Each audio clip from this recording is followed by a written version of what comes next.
اللهم صل وسلم وبارك على سيدنا محمد. اوجدكم يا حبايبي معاكم منار او اكل بيت على قد الايه. انا وعدتكم ان انا هعمل لكم فيديو بالتوابل المشكله او ازاي نعمل التوابل احلى من ما تجيبيها مطحونه من عند العطار. بنجيبها حصى في البيت طبعا، احنا بنعملها احنا بنفسنا وبنعمل احلى توابل احلى من العطار بكتير. طبعا وازاي في ناس كلمتني حبايبي كلموني على الخاص ازاي استغل البرطمانات الازاز بدل ما ارميها، ازاي استغلها في مطبخي. طبعا ده استغلالي في البرطمانات سواء بلاستيك سواء ازاز، ده كله ازاز. يعني دلوقتي 2 بس بلاستيك، ده كل الموجود قدامكم ده ازاز. اي برطمانات ازاز ازاي استغلها في المطبخ. لو برطمانات كبيره استغلها في البقوليات، اي بقوليات هتحطي فيها في البرطمانات الكبيره. لو برطمانات صغيره هتستعمليها طقم توابل، تعملي طقم توابل كده جميل في مطبخك، هيكون اشيك ولذيذ كده وهيتغسل بسهوله. كل مره كل ما تخلصي منه التوابل هيتغسل بسهوله وتنشفيه وهيبقى جميل جدا. احنا عملنا مع بعضنا البهارات المشكله، عملنا الفلفل الاسود، قلنا جميع البهارات اللي عندنا في المطبخ، واحنا عملنا البهارات المشكله طبعا فيها جميع البهارات اللي تخطر على بالك، دي احسن من العطار مليون مره. تمام. انا عايزه اقول لكم الفيديو جميل جدا، هتنبسطوا قدامكم كده يا حبايبي. جميع البهارات قدامكم في الفيديو هتعرفوا عليها كلهم ان شاء الله. في الفيديو كده ان شاء الله هتشوفوا كل حاجه حلوه موجوده في الفيديو، وازاي بنعملها وازاي هنرتبها حسب وازاي هنعملها احلى من العطار بكتير. ما تنسوش بقى تعملوا لايك وشير وسبسكرايب وفعلوا زر الجرس كده عشان يوصلكم كل جديد من منار. شوفوا يا حبايبي معانا بقى كده التوابل، كل جميع التوابل اللي عندنا طبعا مش كلها لان احنا طبعا جبنا بعضها. احنا معانا كده فلفل اسود بالمنظر ده، معانا شطه، الشطه الحاره اللي هي الحمراء الناعمه، معانا كزبره حصى. طبعا انا جايبه كل حاجه، الشطه طبعا بتجيبها من عند العطار ناعمه كده. معانا معانا كزبره حصى برده زي ما قدامكم كده. انا بحب ان انا اعمل التوابل عندي في البيت، مش بحب اجيبها مطحونه من عند العطار. ده كمون طبعا، دول من حوالي ب 15 جنيه كمون على فكره، بس انا ما جبتهمش مره، لا نعود نفسنا لما نحتاج يبقى عندنا كميه توابل في البيت احنا بنستعملها. لو عايزين بقى هنبدا نجيب توابل كل ما تروحي صيدليه او كل ما تجيبي مره كل شهر مثلا، وعايزه تجمعي شويه توابل، كل ما هاتي من كل حاجه 5 جنيه 5 جنيه من كل حاجه، جمعي شويه توابل وبعد كده تاخدي بقى منهم شويه والباقي ايه تسيبيه زي ما هو حصل على قد ما انت محتاجه هتطحن. طبعا عشان انا هعمل كميه كبيره طبعا كل سنه وانتم طيبين عشان رمضان طبعا، فانطلب مني ازاي احنا نستعمل البرطمانات الازاز ازاي نستغلها في البيت. انا استغلالي في البرطمانات الازاز بتاعت النسكافيه طبعا زي ما قلت كبيره الصيني طبعا ده عندي قديمه يمكن السنه اللي فاتت، لان كنت جايبه كميه ايام ما كانت بقى رخيصه وطبعا هي غلط. دي كبيره صيني طبعا، انا عندي الجديده ثانيه انا جايباها، قلت انا هاخد القديمه ديت هعملها في الفلفل الاسود والجديده هحطها في نفس البرطمان. جبت طبعا حبه البركه زي ما قدامكم كده، دول كانوا ب 5 جنيه. جبت ملح ليمون، طبعا الحاجات دي هتتحط لوحدها في برطمانات لما نحتاجها. بابريكا وعندي قديمه برده. اخدت بقى ده شمر، طبعا انا هطحنه اول حاجه، ده شمر هطحنه علشان خاطر المعجنات، الرقيش والقرص والبكاكين، اي انواع من المعجنات ممكن تحط في الكيكه، بتبقى حته جميله الكيكه مع اليانسون والشمر جميله جدا، جربوها. فهطحنها احط البرطمان كده وانا بالمره كده وانا بعمل التوابل. معانا ورق لورا او ورق غار زي ما بيسموه، انا قلت له انا عايزه الورق كده الورقه سليمه علشان طبعا هعمل بقى فيديو. انا خدت منهم شويه كده عشان نحط على التوابل المشكله. ده جنزبيل كان عندي طبعا، قلت له حط لي جنزبيل مع التوابل، فطبعا هو نسى يحط لي جنزبيل، فانا لقيت عندي شويه عشان هضيفهم في التوابل اللي انا هعملها. بعد كده هبقى اجيب ده زير الورد طبعا كنت جايباه برده السنه اللي فاتت، ده شكله هاخد برده منه شويه، ده شكله حبايبي هاخد برده منه شويه والباقي هسيبه على جنب برده في نفس البرطمان. عندي بقى كركم، الكركم الاصفر ده كركم طبعا، ده في البرطمان برده في برطمان نسكافيه. وده بابريكا عندي قديمه، بس طبعا البابريكا ديت برده كانت جديده برده، كنت جايباها من اسبوعين، فانا بحب ان انا ازود اجيب ثاني كل مره اجيب بابريكا. ده كاري طبعا، ده كاري بتلاقيه بتعرفيه ازاي؟ الكاري بيكون خشن شويه، انما الكركم بيكون ناعم جدا زيه زي النشا، ناعم جدا ولونه بيبقى مختلف. ده اصفر فاتح، الكركم اصفر تلاقيه اصفر كده حلو كده صفار معود، ده خشن شويه، الكركم ناعم فبتعرفوهم من بعض. طبعا ده قرفه، ده قرفه برده طبعا، برطمانات ده برطمانات ازاز طبعا، ازاي تستغلها بدل ما ترميها في الزباله، لا اعمليها طقم توابل او طقم شاي وسكر اللي في البيت عندك، ده في مطبخك هيكون افضل بكتير. ده قرفه طبعا، ده برده كاري، دي بهارات كده كنت واخداها من بتاعه الطباخ بتاعه الافراح، دي بهارات كده زي كمون كده وبهارات مشكله كده، انا هاخد منها برده احط على التوابل. ده استعمالي في البرطمانات الازاز اللي احنا كلنا بنروح نرميها في الزباله، لا احنا نستغلها في المطبخ. ودي فكره، لان في حد سالني ازاي استغل البرطمانات الازاز في المطبخ، سواء برطمانات كبيره او البرطمانات الكبيره احط فيها البقوليات، الفول، الفاصوليا، اللوبيا. البرطمانات الكبيره الازاز اللي بتبقى شكل كده او اكبر من كده استغلها في المكرونه. لو جايبه مكرونه فرد تحطها في البرطمانات الكبيره. استغل الحاجات ديت في مطبخ الازاز ده. لما بتيجي تشتري برطمانات ازاز من بره بتلاقيها غاليه جدا، فليه احنا عندنا ونروح نرميها في الزباله ونرجع نشتري؟ لا، ما عادش بقى يومه، الدنيا بقت غلاء فحش. فنحاول نعمل حاجات بيتنا بنفسنا، ما نرميش الحاجه نستغلها في مطبخنا افضل لنا. اول حاجه كده يا حبايبي، انا هاخد الصينيه دي كده، الحاجات اللي هعملها بهارات مشكله مع بعضها. انا مشغله الفرن طبعا، ده الكزبره، ده الكمون، واحده واحده مع بعضنا. الشطه طبعا لما اطفي عليها طبعا حابه اضيف عليها، هتاخد الدفى تبعها. دول كده لوحدهم هحطهم في الفرن طبعا، في الفرن كده يدوبك كده 5 دقايق يشموا النار ويدفوا كده. وبعد كده ان هنعمل ايه؟ هنطفي عليهم. اول حاجه كده الصينيه دي معانا كده، عشان نحط كذا صينيه في الفرن طبعا. معانا صينيه ثانيه نحط فيها الفلفل الاسود، والربع الكيلو الفلفل، التمن بقى بالربع ب 50 جنيه، الربع ب 50 جنيه فلفل اسود. احط على الفلفل الاسود كبيبه صيني. طبعا الكبيبه الصيني دي كتير برده، فبننكهها بس كده يبقى هيفضل احطه مع الجديد. زر الورد، فين زر الورد اهو. طبعا انا باصه فيه مفيش اي حاجه نضيف، وهسيب برده بقى اعمل بيه مره ثانيه. شويه بقى كده ورق لورا او ورق غار،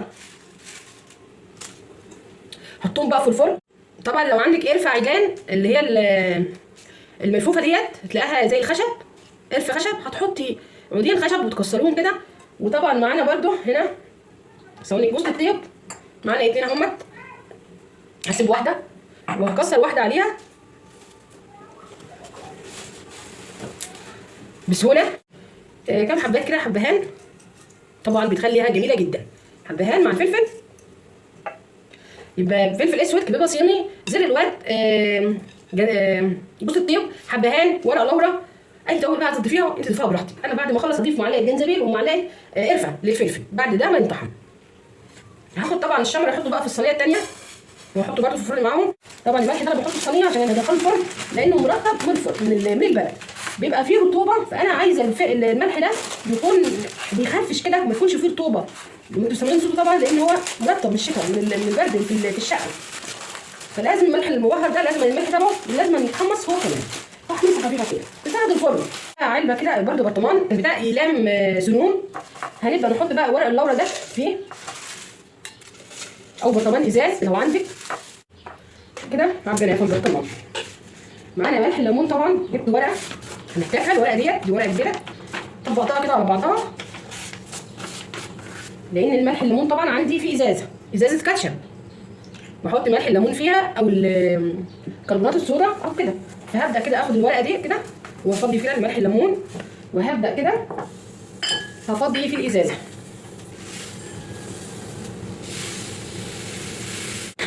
معانا بقى حبه البركه، ده مخصص لحبه البركه طبعا. هبدا كده احط حبه البركه هنا، وهبدا ان انا افضيها في البرطمان. يا رب تكونوا شايفينه قدامكم. دي حبه البركه. طبعا دي بابريكا، هاخد الورقه كده وهاخد البابريكا اللي عندي افضيها، لان دي لون ودي لون، طبعا بتبقى انواع، طبعا مش عارفه ايه بقى السر في كده. وهبدا ان انا افضي، شايفين اللون من ده لده. عايزه بس اوريكم لونها، ده لون مختلف. دي اللي عندي من اسبوعين، ودي لسه جايباها الاسبوع ده. شايفين ده لونها مختلف، ودي لونها دي غامقه قوي ودي فاتحه، معرفش بقى هي انواع ولا ايه. هبدا كده ان انا اقلبهم بقى ببعضهم كده. انا كده قلبتها على بعضها، هبدا بقى ان انا افضيها في البرطمان تبعها تاني. شايفين الورقه بتسهل عليكي انك ما تقدريش في الحاجه. احنا كده عملنا الفلفل، سيبناه يهود خالص، برد لازم يبرد عشان التحميصه تبعه. شايفين تبقى تكونوا معاكم بسرعه.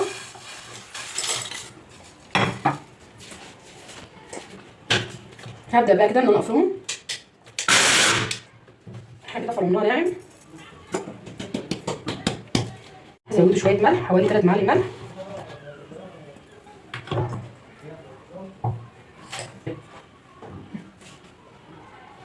كده عليها معلقتين فلفل اللي انا طحناها على الملح، ضربهم ضربه كده بسيطه.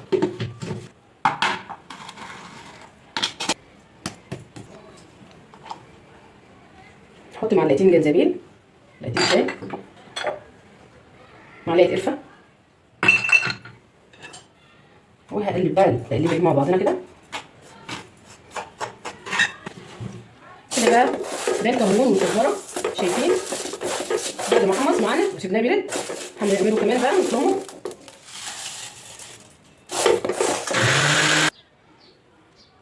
احنا كده معانا الشطه،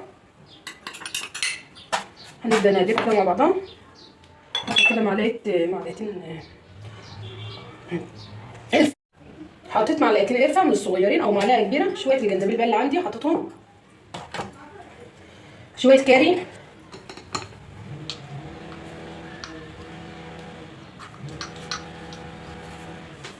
حوالي بقى معلقتين كده.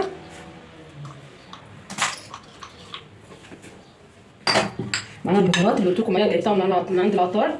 دي تشكيله بهارات كده، انا مش عارفه مكوناتها ايه. قال البهارات دي جميله لاي حاجه هتطبخي بيها، وخصوصا المشاوي. فطبعا قلت بقى اجيبها كده واجربها كده واضيفها عليهم عادي مفيش مشكله. واقلب بقى التقليبه الجميله دي، ومعلقتين فلفل اسود او معلقه كفايه. كده احنا عندنا الفلفل الاسود كتير اهوت زي ما قدامكم كده. ونقلب بقى كده، هنحط معلقه كركم كده صغيره، بابريكا، احط معلقتين كده. طبعا البابريكا جميله جدا، بدل ما اخد من كل حاجه وانا بعمل اكل، لا البهارات هتكون كلها في بعضها وهناخد منها اول باول. وكل ما نيجي نعمل بهارات مشكله لازم نعمل الخطوات اللي احنا عملناها دي.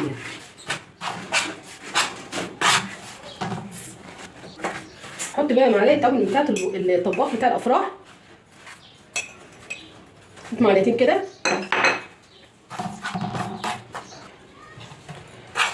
انا كده خلصت التوابل تبعي. هبدا بقى كده ان انا اعبي البرطمانات.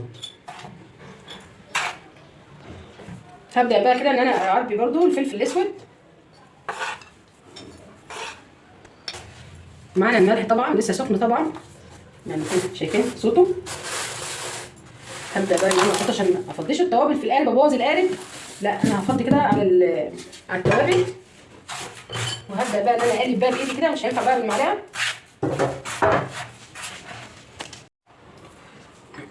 هبدا ان انا اخد بقى شويه كده، هنعمهم بقى كده. هو الملح ناعم بس انا حاساه ان هو عايز ينعم شويه، يعني هديله ضربه خفيفه كده كده. انا عامله بالشكل ده، يدوبك ضربه خفيفه كده، عشان طبعا انتوا عارفين ان السكر والملح بيبوظ الكبه او بيبوظ الخلط. فضربه خفيفه كده علشان ما تاثريش. وطبعا لما تحبي تعملي الملح المبهر ده لازم تجيبي الملح ناعم. هنبدا بقى نعبيه.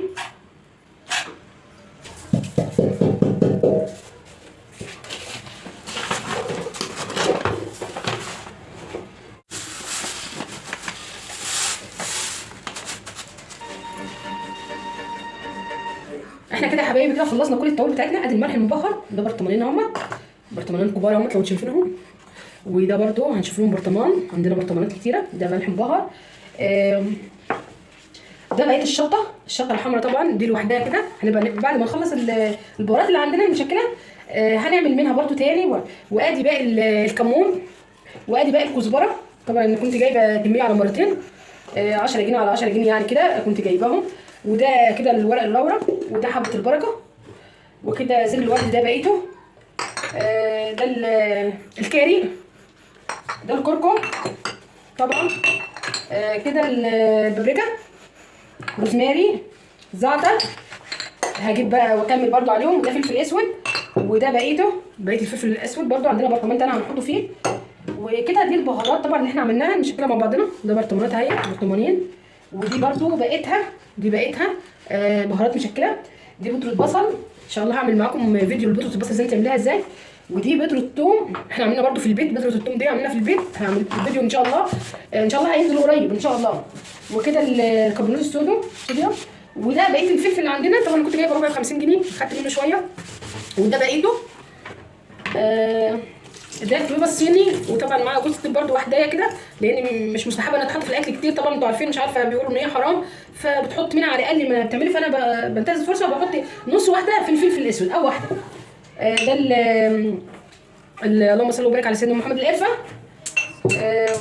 الحبهان، ده طبعا التوابل كلها اللي عندنا حبايبي. ودي البهارات طبعا اللي هي البهارات اللي انا واخداها النهارده على الفطار.